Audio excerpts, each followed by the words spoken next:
Le gros œuvre, on va dire aujourd'hui, il est presque terminé. Toute la partie neuve, on va dire, du nouveau bâtiment est finie. On est sur l'existant où ça sera fini début novembre avec la dépose de la grue qui est prévue aussi courant novembre.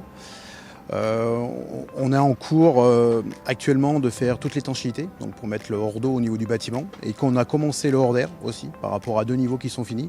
Et on a réussi à faire entrer toute la partie cloisonnement plâterie au niveau du S3, au niveau S3, au niveau S2. Notre objectif, c'est de pouvoir développer notre activité.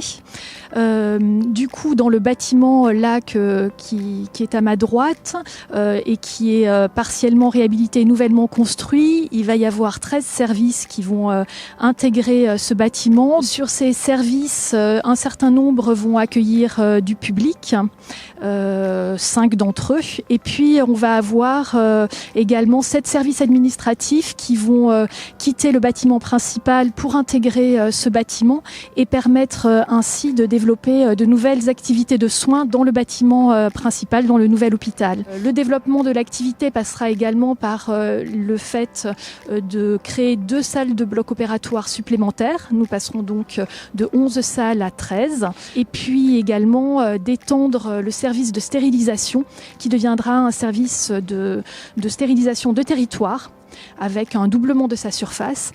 Ces 2 dernières opérations, bloc opératoire et stérilisation, ne se voient pas puisqu'elles se situent en sous-sol.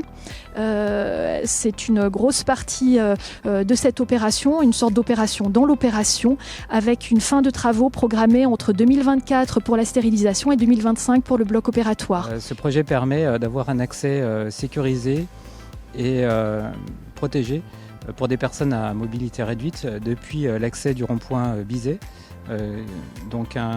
qui permet d'aller directement de l'entrée de l'hôpital en accès avec la ville jusqu'au parvis d'entrée. Sur ce parvis d'entrée, on aura un escalier et un ascenseur qui amènera du coup le visiteur ou le patient sur la toiture terrasse haute, et à partir de là, le visiteur sera accompagné avec un cheminement en ligne droite, sécurisé, protégé des intempéries. Forcément, créer un jardin, un belvédère haut sur un équipement technique qui nécessite des cheminées, des ventilations en toiture, font qu'il y a une contradiction de fait entre aller mettre un espace plaisant où normalement s'installent des organes techniques. Donc il a fallu au niveau des équipes de conception et de l'ingénierie trouver les solutions pour mettre dans les niveaux inférieurs de sous-sol ou à côté l'ensemble des besoins nécessaires au fonctionnement et minimiser l'impact technique en toiture.